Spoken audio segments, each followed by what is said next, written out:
Mirabantsika rehetra izay manaraka ny page indray androany anaty vidéo ity mankasitraka anao izay manaraka hatrany ny vidéo fampianarana ny teny anglisy izay ataoko eto amin'ity page ity dia misaotra anareo be dia be.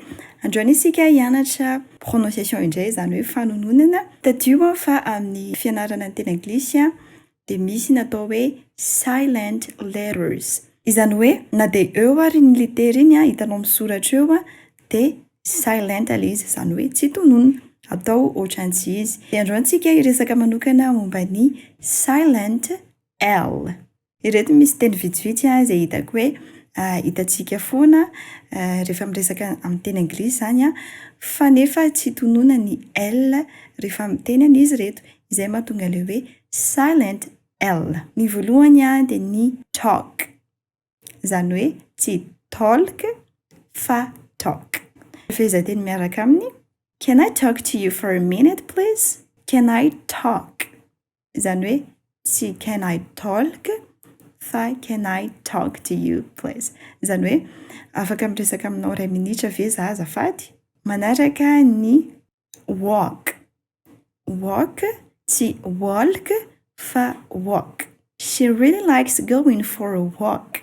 Izany hoe tena tia mandehandeha be izy, mandeha tongotra moa zany resahana eto. Going for a walk.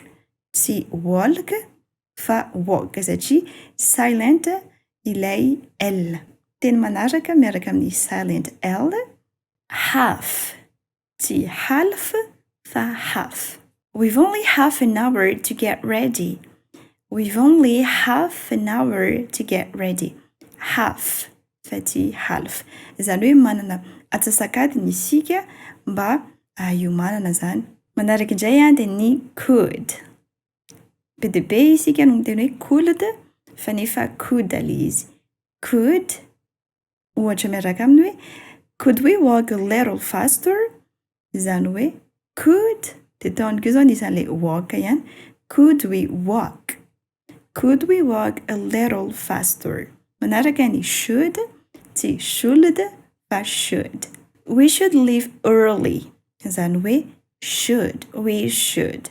We should leave early. Izany hoe mila tafiainga na mila miala aloha isika. Would. Would fa tsy would. Would you mind turning down the music please? Would you mind turning down the music? Would you mind? Tsy would you mind fa would you mind. Tsy mampanina anao ve raha somary ampidinina ilay volume ilay mozika. Farany dia ny calm.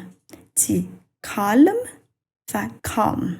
Calm down and think before you speak. Calm down and think before you speak. Calm down. Dia izay indray no vidéo androany nampianarana anao resaka fanononana teny miaraka amin'ny silent L. Bye!